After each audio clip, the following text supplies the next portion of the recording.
break down the workflow and say, okay, well, you guys write this, we'll write this, you know, let's go, let's get it going. And then you kind of review your content analysis and your taxonomy, like what's the naming convention, what the permalink structure, and the voice definition. You know, clearly, like now that we have the content and we know what the business objectives are and we know what the SEO goals are, how are we trying to approach these people? Is it going to be a laid-back tone? Is it going to be a professional tone? Is it going to be kind of an educational thing? I mean, how are we trying to speak to these people? What's the tone of the writing? And then once you've got all that stuff, you kind of drill into the editorial calendar and go, okay, here's your publishing cycles. Who's going to be governing this? You know, who's actually going to be, you know, managing this content internally day to day? Where are the writers? What's the hierarchy of those writers? And how does that play into your existing content management system? And then, you know, you'll review all of that with your inbound marketing and social media goals and come up with something hopefully that's sustainable with that content to where, you know, you don't have people putting, you know, 20 hours a week into this stuff when you only have 5. You'll realize throughout this entire process what's sustainable and what isn't. So a lot of people ask me this, and it's like, what is the benefit of all this? If I'm already getting results from, you know, a search marketing campaign and our conversion rates are good, like, why do I even want to do this and just keep doing what I'm doing and who cares what you say, right? In my own business, I have seen the results I'm about to describe, but the same thing can apply to small businesses. And basically, sales and biz dev, those people love it because when a complete audit of the content has been done, the biz dev salespeople have a much more accurate scope of the project they are bidding on.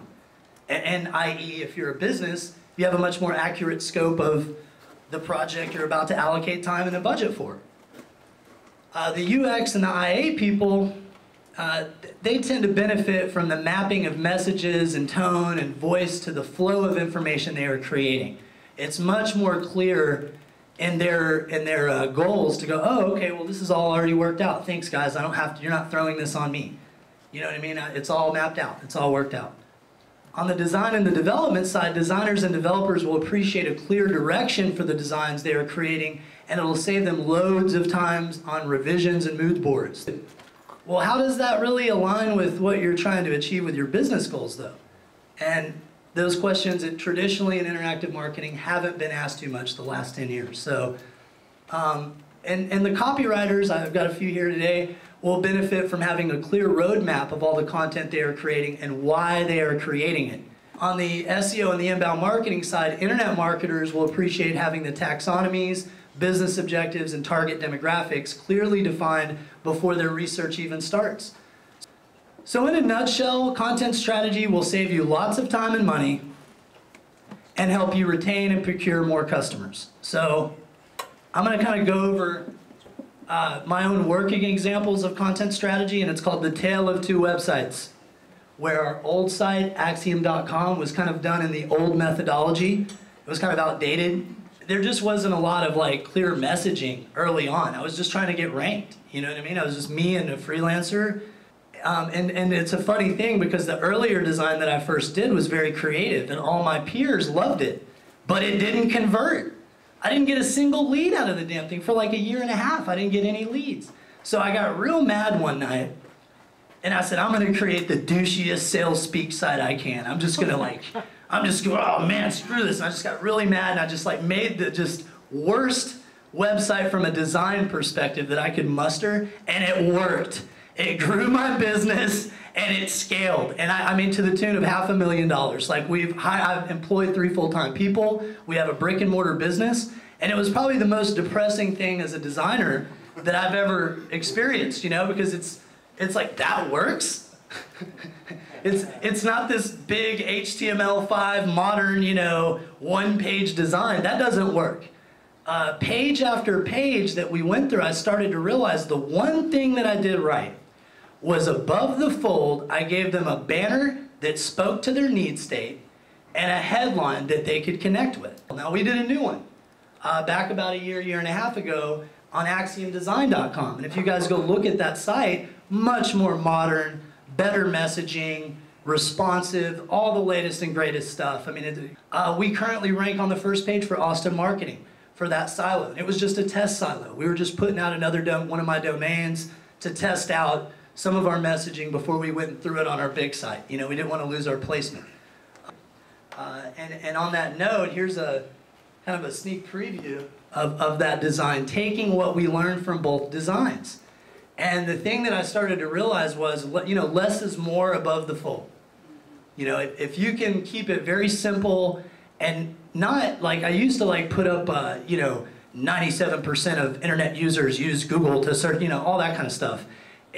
They don't care. They have a problem that they're trying to solve regardless of your industry. These people that you're trying to sell to have a problem that they're trying to fix.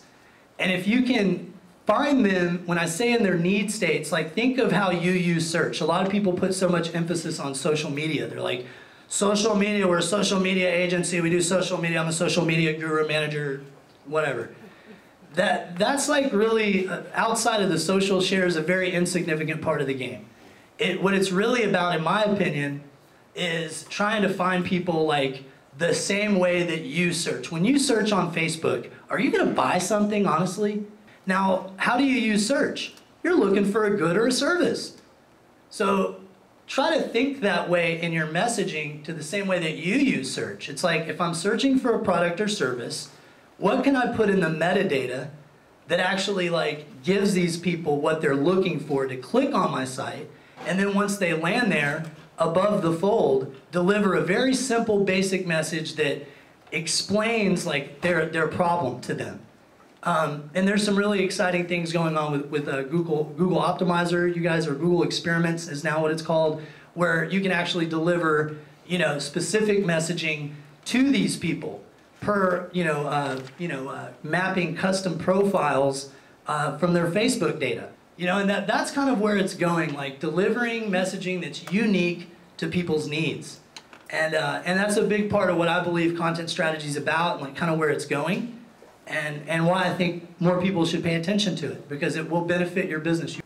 There's some really cool tools and tips that I outlined here. You guys should definitely, this is the WordPress group, so I'm sure that you guys have probably heard of the WordPress editorial calendar. If you have not, I highly advise that you use it. It's a great way to get an overview of the content that's publishing through your WordPress site. There's a great set of templates, 2 through 4, 10 must-have templates for content marketers. These are just like baseline templates that give you kind of a structure for your actual content needs and different areas of content marketing and content strategy. The content matrix template, really good stuff. If I said content matrix and you started seeing ones and zeros, it's not that complicated. Enterprise content strategy and content management guide templates.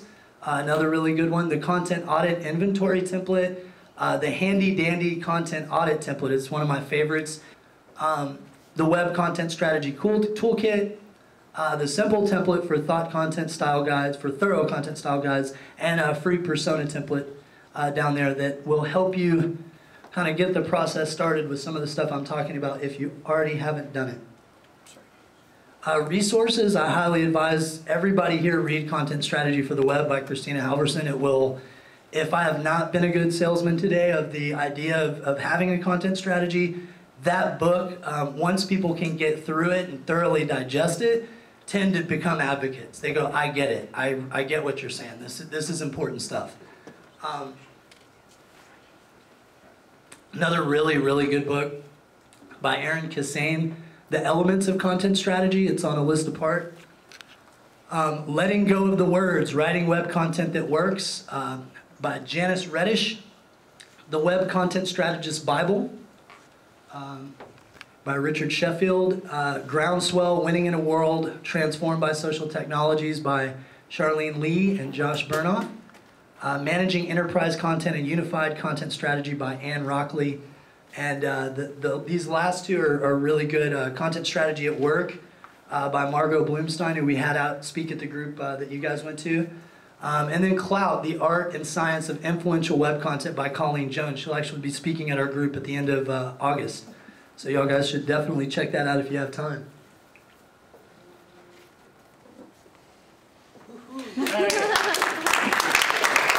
kind of round it up with that. I tried to get through that as quickly